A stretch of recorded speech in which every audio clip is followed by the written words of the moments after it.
Hello everyone, welcome back to my YouTube channel. कैसे हैं आप सभी? उम्मीद करती हूँ कि आप सभी ठीक होंगे। और आज की जो हमारा लेक्चर ये वीडियो होने वाली है वो हमारी होने वाली है 25 इंपॉर्टेंट केसेस से रिलेटेड। देखिए, ये जो केसेस हैं मैं आपको पीडीएफ दिखा देती हूँ, वो हमने इससे पहले वाली वीडियो में कवर कर लिए हैं। लेकिन अब जो हम करेंगे ये 25 इंपॉर्टेंट केसेस से रिलेटेड क्वेश्चन करेंगे, क्योंकि जो हमने केसेस पढ़े हैं उनको क्वेश्चन के फॉर्म में देखना भी ज़रूरी है कि एग्ज़ाम में कैसे क्वेश्चन आते हैं, ताकि हमारा एग्ज़ाम में कोई रोंग ना हो। तो देखिए, जो 25 केसेस थे ये पूरी क्लास मैंने आपको कवर कराई है। अगर आपने नहीं देखी है तो आप देख सकते हैं। इंडियन पॉलिटी करके एक प्ले लिस्ट होगी, मतलब जब आप चैनल पर विजिट करेंगे, प्ले लिस्ट में जाएंगे, तब वहाँ इंडियन पॉलिटी करके एक प्ले लिस्ट होगी, वहाँ पर आपको ये सारी 25 केसेस की क्लासेस मिल जाएगी। तो आप इसको देख लीजिएगा। अब हम इस पर बात नहीं करेंगे क्योंकि ऑलरेडी मैं आप सबको ये करा चुकी हूँ। अब हम जो करेंगे इससे रिलेटेड इंपॉर्टेंट क्वेश्चन करेंगे, ठीक। जो ये क्वेश्चन है उससे पहले मैंने एक यहाँ पर ऐसे करके केस भी डाल रखा ताकि आपका रिवाइज हो जाए। ज़्यादा कुछ नहीं तो उनका ईयर तो रिवाइज हो जाए, क्योंकि एग्जाम में जो है सीक्वेंस वाइज पूछ लिया जाता है, तो आपको ईयर पता होगा तो आप इजीली वहाँ करेक्ट कर देंगे। तो देखते हैं आज का हमारा फर्स्ट क्वेश्चन क्या है। हाँ, और एक बात और बता देती हूँ, अगर आपको ये पीडीएफ चाहिए तो टेलीग्राम का चैनल वीडियो के नीचे यानी कि डिस्क्रिप्शन बॉक्स में दे रखा है, आप वहाँ से टेलीग्राम ज्वाइन कर सकते हैं और पीडीएफ ले सकते हैं, ठीक। देखिए, जो फर्स्ट क्वेश्चन है हमारा वो है ए के गोपालन केस 1950 का। किससे रिलेटेड है? ए के गोपालन केस 1950। अब क्वेश्चन में क्या पूछा है कि ए के गोपालन बनाम राज्य कौन से राज्य का? ये मद्रास राज्य का, याद रखिए। 1950 केस किस अधिनियम से संबंधित है? यानी कि A K Gopalan versus Madras 1950 was related to which act? कौन से एक्ट से रिलेटेड है?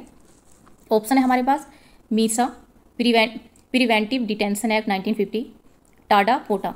तो याद रखिएगा ये कब का है। देखिए, मीसा जो है किस टाइम का है? इमरजेंसी के टाइम जो था, जब इमरजेंसी लगी थी 1975-6 के टाइम, तब क्या था, मीसा के तहत बहुत से लोगों को मतलब अरेस्ट किया गया था। तो इस तरीके से आप लिंक करके याद कर सकते हैं। और पोटा 2002 का ये याद कर सकते हैं। तो जो देखिए ईयर लिखा है, इजीली आप सोच सकते हैं कि प्रिवेंटिव डिटेंशन एक्ट। तो ए के गोपालन स्टेट, मतलब जो ये एक्ट है, सॉरी ये केस है, ये किस चीज़ से रिलेटेड है? ये रिलेटेड है हमारा प्रिवेंटिव डिटेंशन एक्ट 1950 से। याद रखिएगा। सिर्फ 2-3 बातें हैं इसमें, किस चीज़ से रिलेटेड है, कौन सा ईयर है, ठीक। अब देखते हैं क्वेश्चन नंबर 2। ये किस चीज़ से रिलेटेड है, मतलब कौन से केस से रिलेटेड है? गोलकनाथ केस। इसको भी हमने अच्छे से डिस्कस किया है, आप जरूर देखिएगा वो क्लास। जब आप क्लास करने के बाद क्वेश्चन करेंगे तो आपको कुछ भी ऐसा नहीं होगा जो आप रॉन्ग करेंगे, क्योंकि आपको सब याद हो जाएगा। तो देखिए, आप क्वेश्चन पर आते हैं। क्वेश्चन हमारा क्या है? गोलकनाथ केस में संसद किस शक्ति को, मतलब जो संसद की पावर थी उसको चुनौती दी गई थी, मतलब कौन सी पावर को? Which power of parliament was challenge in Golaknath case? न्यायिक पुनरावलोकन, मूल अधिकारों में संशोधन, राष्ट्रपति की शक्तियाँ या राज्य सूची? तो देखिए, किस चीज़ पर मतलब चुनौती चैलेंज किया गया था? सबसे पहले मैं आपको ये बता देती हूँ कि ये जो गोलकनाथ केस है 1967 का, तो इसमें क्या बोला गया था कि जो पार्लियामेंट है ना, पार्लियामेंट की पावर जो अनलिमिटेड थी उसको लिमिटेड किया गया था। और उसमें पूछा गया था कि क्या, एक सेकेंड यहाँ पे लिख देती हूँ, कि पार्लियामेंट जो है फंडामेंटल राइट में अमेंडमेंट कर सकती है। तो उसका डिसीजन क्या आया था कि नो, यानी कि पार्लियामेंट फंडामेंटल राइट में अमेंडमेंट नहीं कर सकती। तो ये इसका देखिए आप ऑप्शन इजीली आप देख सकते हैं कि ऑप्शन नंबर बी जो है हमारा मूल अधिकारों में संशोधन। तो किस चीज़ को चैलेंज किया गया था? कि पार्लियामेंट यानी कि संसद हमारी मूल अधिकारों को में संशोधन नहीं कर सकती, ठीक। केस का ईयर याद रखिएगा 1967, मूल अधिकारों में संशोधन। देखिए, 2 केस अभी तक हमने कर लिए। इस तरीके से क्वेश्चन पूछे जाते हैं। और एक जो क्वेश्चन पूछने का तरीका भी न्यू है, न्यू नहीं, पहले भी पूछा जाता था कि आपको 1, 2, 3, 4 इस तरीके से केसेस दिए जाएंगे। यहाँ पर गोलकनाथ, यहाँ पर मिनर्वा मिल्स, यहाँ पर केशवानंदन, और यहाँ पर कोई और केस। फिर उनको दे दिया जाएगा कि इसको क्रोनोलॉजी ईयर वाइज लगाइए, यानी कि सबसे पहले कौन सा केस आया था। तो इस तरीके से जब आप ये ईयर याद रखेंगे ना, तो आप इसको इजीली करेक्ट कर पाएंगे। तो इसलिए ज़रूरी है कि आप ईयर पे भी ध्यान दीजिएगा। ये तो याद रखिएगा ही कि ये केस किस चीज़ से रिलेटेड था, लेकिन उसका ईयर याद रखना भी बहुत ज़रूरी है। आते हैं क्वेश्चन पर। देखिए, हमारा जो तीसरा है वो केस है हमारा केशवानंदन भारती केस 1973। अब इसमें क्या पूछा है क्वेश्चन में? केशवानंदन भारती केस कौन से सिद्धांत से कौन सा सिद्धांत स्थापित हुआ? Which doctrine was established in Keshavanandan Bharati case? प्राकृतिक न्याय, मूल अधिकार सर्वोपरि, मूल संरचना सिद्धांत, समानता का सिद्धांत। तो देखिए, जैसे गोलकनाथ केस 1967 में क्या बोला गया कि पार्लियामेंट जो है वो फंडामेंटल राइट में अमेंडमेंट नहीं कर सकती। लेकिन जब केशवानंदन केस आता है तो उसमें क्या होता है कि पार्लियामेंट फंडामेंटल राइट में अमेंडमेंट कर सकती है, यानी कि संशोधन कर सकती है, लेकिन बेसिक स्ट्रक्चर में नहीं। यानी कि जो इसका बेसिक स्ट्रक्चर है हमारे कॉन्स्टिट्यूशन का, उसको टच नहीं कर सकती, यानी कि इसकी पावर को लिमिटेड कर दिया गया, ठीक। तो इसका राइट आंसर क्या होगा? Option number C. अब देखते हैं क्वेश्चन नंबर 4 और ये हमारा रिलेटेड है मिनर्वा मिल केस 1980। इसका ईयर याद रखिएगा। मिनर्वा मिल केस हमारा कहाँ का है, मतलब कब का है, 1980 का। और ये कहाँ से रिलेटेड है, ये एक टेक्सटाइल कंपनी थी कर्नाटक में, ठीक। मिनर्वा मिल केस किस अनुच्छेद से संबंधित था? Minerva Mills case is related to which article? इसमें आर्टिकल पूछा है, आर्टिकल 368, आर्टिकल 356, आर्टिकल 373, आर्टिकल 352। तो ये किससे रिलेटेड है? ये है आर्टिकल 368 यानी कि संशोधन से रिलेटेड, ये याद रखिएगा। अब देखते हैं पांचवा क्वेश्चन है हमारा मेनका गांधी केस 1978। अब इसमें देखते हैं क्या पूछा है। मेनका गांधी केस में किस अधिकार की व्याख्या की गई थी which right was interpreted in Maneka Gandhi case. अब देखिए जो मेनका गांधी केस है ना, वो केस क्या था, इस पर थोड़ा सा डिस्कस करते हैं ताकि एक सेकेंड आपको इजीली आंसर मिल जाए। देखिए जो लास्ट वीडियो है उसमें मैंने आपको बताया था कि जब 1975 में इमरजेंसी लगती है तब क्या होता है कि पार्टी के बहुत सारे लीडर को जनता सरकार आती है और उस टाइम जो अपोजिशन के लीडर थे उनको मीसा एक्ट के तहत जो है जेल में डाल दिया जाता है। लेकिन ऐसे में क्या होता है, मेनका गांधी मतलब विदेश जाने की प्लानिंग करती हैं और वहाँ इनका क्या होता है, पासपोर्ट इनसे इनका ले लिया जाता है, यानी इनका पासपोर्ट जब्त कर लिया जाता है। तो ऐसे में कि बाहर जाने की जो है ये बोलती हैं कि वो राइट टू फ्रीडम है, आर्टिकल 21। तो उससे रिलेटेड इनका ये केस था 1978 का। और इसकी जड़ें मतलब जो ये स्टार्टिंग होती है वो 1975, इमरजेंसी, मीसा एक्ट, ये सब ऐसे याद करेंगे आप, ये इसको समझेंगे ना तो इसको याद रखना बहुत ईजी रहेगा। तो इसलिए मैं आपको बताती हूँ कि क्या हुआ था। तो अब इसमें देखिए राइट टू फ्रीडम यानी कि स्वतंत्रता का अधिकार, समानता का अधिकार, संपत्ति का अधिकार, धर्म की स्वतंत्रता। तो इसका राइट आंसर क्या होगा? इसका राइट आंसर होगा ऑप्शन नंबर ए। अब ये राइट टू फ्रीडम कौन से आर्टिकल में है? 21, याद रखिएगा। और 21 के ए में क्या है? राइट टू एजुकेशन, ये भी याद रखिएगा। समानता का अधिकार हमारा कहाँ पर है? 14 से 18, आर्टिकल 14 से 18। संपत्ति का अधिकार क्या था? पहले जब हमारा मूल संविधान बना था तब ये कैसा था? फंडामेंटल राइट था, लेकिन बाद में इसको क्या कर दिया गया? लीगल राइट बना दिया गया, ठीक। और धर्म की स्वतंत्रता हमारी कहाँ है? आर्टिकल 25 में। तो ये सारी चीज़ें आप याद रखिएगा। अब देखते हैं केस नंबर 6। ये क्या है? ADM Jabalpur versus Shivkant Shukla 1976, year याद रखिएगा। अब क्वेश्चन इसका किस तरीके से बन सकता है, इस केस में किस अधिकार को निलंबित कर दिया गया था, यानी कि which rights was suspended in ADM Jabalpur versus Shivkant Shukla case. संपत्ति का अधिकार, जीवन और व्यक्तिगत स्वतंत्रता का अधिकार, समानता का अधिकार या धार्मिक स्वतंत्रता का। तो देखिए जो ये केस था एडीएम जबलपुर वर्सेस शिवकांत शुक्ला 1976, इसमें कौन से राइट को सस्पेंड किया गया था? ये था ऑप्शन नंबर बी, जीवन और व्यक्तिगत स्वतंत्रता का अधिकार, ठीक, राइट टू लाइफ। अब देखते हैं case number 7, Indira Gandhi versus Rajnarayan 1975। देखिए ये इलेक्शन से रिलेटेड था। इसमें क्या हुआ था, इंदिरा गांधी जब पीएम बनी थी मतलब, तो राजनारायण जो थे उसमें मतलब कोई इलेक्शन फ्री फेयर नहीं था, तो इस चीज़ से रिलेटेड था। अब देखिए ये क्वेश्चन क्या है, इस केस का संबंध किस मुद्दे से था? Indira Gandhi versus Rajnarain case was related to emergency घोषणा, चुनाव वैधता, संपत्ति विवाद या आरक्षण। तो जैसे मैंने आपको बताया ये चुनाव वैधता से रिलेटेड था कि जो इलेक्शन हुए हैं वो फ्री फेयर थे या नहीं थे। तो इसका राइट आंसर क्या होगा? Option number B. अब देखते हैं क्वेश्चन नंबर 8। क्वेश्चन नंबर 8 है हमारा मोहम्मद अहमद खान वर्सेस शाहबानो बेगम 1985 का। ये शाहबानो केस जो है ये भी बहुत फेमस है और इसका ईयर भी आप याद रखिएगा, एग्जाम में पूछा जाता है। अब क्वेश्चन हमारे पास क्या है कि शाहबानो केस किससे रिलेटेड है? 3 तलाक, विवाह पंजीकरण, गुजारा भत्ता या धर्मांतरण। तो देखिए किस चीज़ से रिलेटेड है? ये है गुजारा भत्ते से रिलेटेड, मेंटेनेंस। जो ये शाहबानो थी इनको जैसे ये सेपरेट हो जाती हैं तो इनको गुजारा भत्ता मिलता है, मतलब उसी गुजारे भत्ते से रिलेटेड ये केस है। इंपॉर्टेंट क्या है इनका ईयर याद रखिएगा ताकि अगर सिक्वेंस वाइज पूछा जाए तो आप इसको ठीक करके आए, 1985। अब देखते हैं केस नंबर 9। केस नंबर 9 क्या है हमारा? SR Bommai versus union of India 1994, year याद रखिएगा। अब इसमें क्वेश्चन क्या है, बॉम्बई केस किस मुद्दे से जुड़ा है? SR Bommai case is related to article 370, article 356 यानी कि राष्ट्रपति शासन, आरक्षण नीति, संसद के विशेषाधिकार। तो ये किस चीज़ से रिलेटेड है? ये राष्ट्रपति शासन से रिलेटेड है कि राष्ट्रपति जो शासन है उसमें पार्लियामेंट मतलब अपनी मर्जी से नहीं लगा सकती, कुछ ऐसी लिमिटेड पावर से रिलेटेड है ये। तो इसका याद रखिएगा। एसआर बॉम्बई से रिलेटेड क्या है? आर्टिकल 356 रेसिडेंट रूल, ईयर याद रखिएगा 1994। अब देखते हैं केस नंबर 10। केस नंबर 10 हमारा क्या है? Vishakha state of Rajasthan 1997। अब इसका क्वेश्चन देखते हैं हम क्या बनता है कि विशाखा केस किससे संबंधित है? Vishaka case is related to समान वेतन यानी इक्वल पे, महिला आरक्षण, वुमेन रिजर्वेशन, कार्यस्थल पर यौन उत्पीड़न या पारिवारिक कानून। तो देखिए आप सभी जानते होंगे विशाखा गाइडलाइन भी जारी की गई थी 1997, याद रखिएगा। और इसका राइट आंसर क्या होगा, कार्यस्थल पर यौन उत्पीड़न यानी sexual harassment on work place. तो इसका राइट आंसर होगा ऑप्शन नंबर सी। ईयर याद रखिएगा 1997। अब देखिए केस नंबर 11। केस नंबर 11 में क्या होता है, नवतेज सिंह जौहर वर्सेस यूनियन ऑफ इंडिया 2018। तो इनका ईयर याद रखिएगा। इस केस में कौन सी धारा असंवैधानिक घोषित हुई, यानी कि विच section was declare unconstitutional in this case. अब ये किस केस कौन सी धारा से रिलेटेड है, धारा 498 ए, धारा 377, धारा 124 ए, धारा 144। तो देखिए ये सेक्शन 377 से रिलेटेड है। अब ये आपका होमवर्क है, आप कमेंट सेक्शन में बताकर जाएंगे कि जो ये धारा है ना सेक्शन 377, इसमें क्या बोला गया है। ठीक, ये वैसे मैंने लास्ट वीडियो में बताया है आपको, और लेकिन अब इसके कमेंट सेक्शन में आप बताएंगे, ये आपका होमवर्क भी है।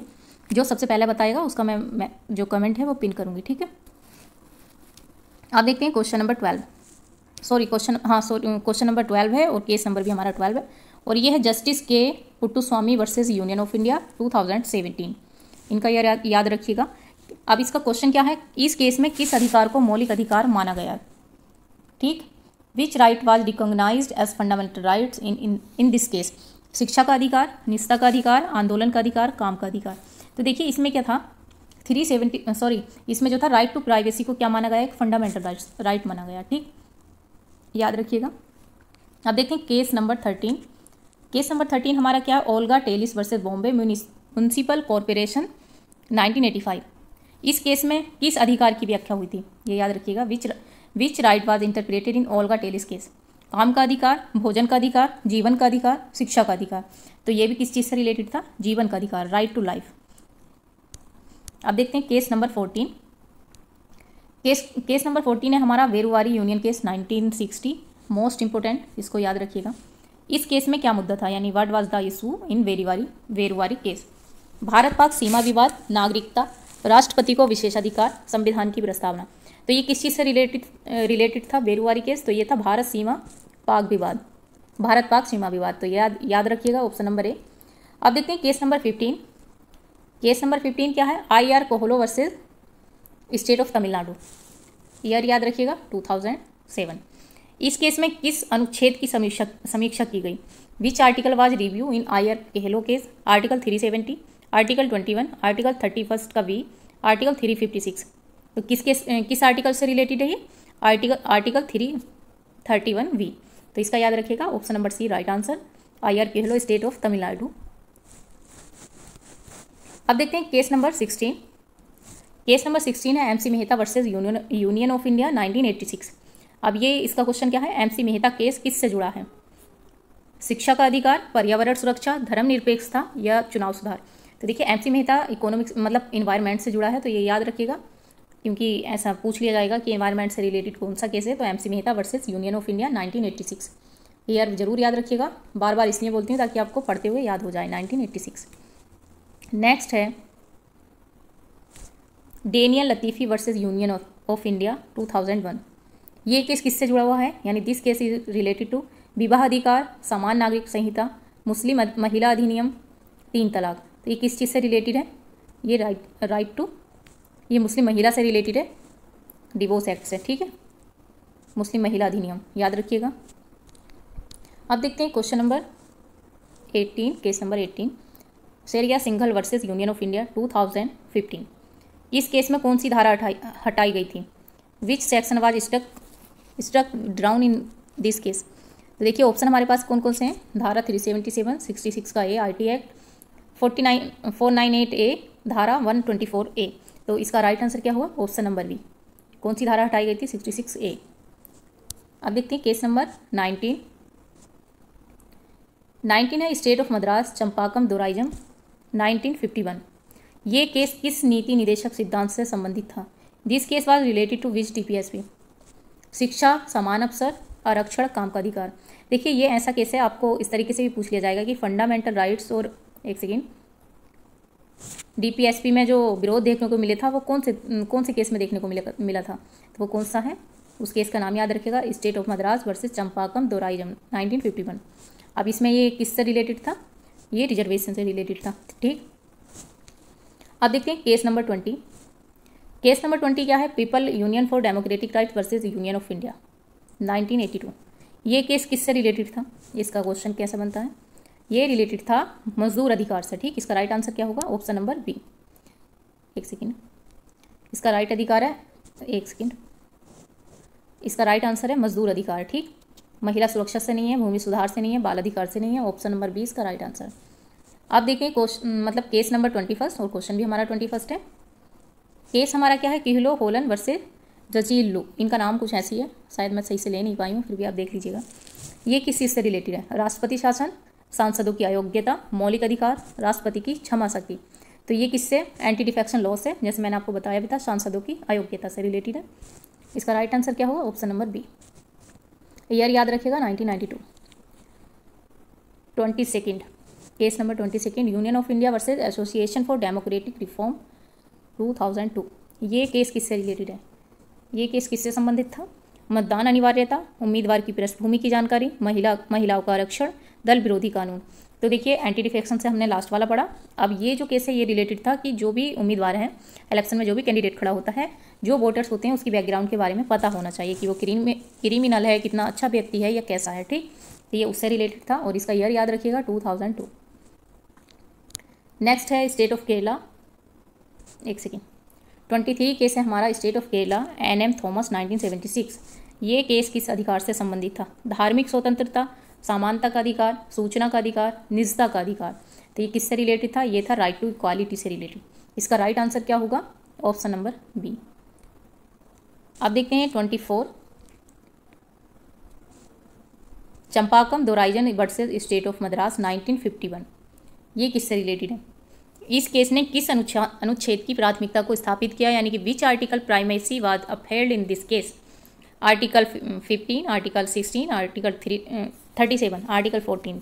तो ये राइट टू इक्वालिटी से रिलेटेड था, याद रखिएगा ऑप्शन नंबर डी इसका राइट आंसर है।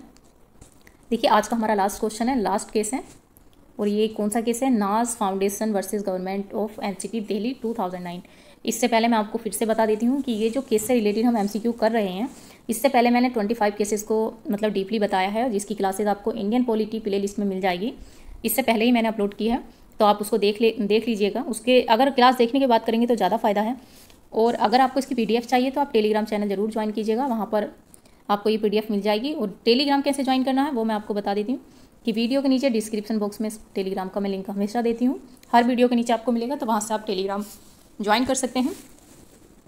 अब देखते हैं हम आज का लास्ट क्वेश्चन, नाज foundation versus government of NCT Delhi 2009। इस केस में क्या फैसला हुआ था, धारा 377 वैध यानी कि वैलिड, धारा 377 असंवैधानिक, 3 तलाक अवैध, शिक्षा का अधिकार मौलिक अधिकार।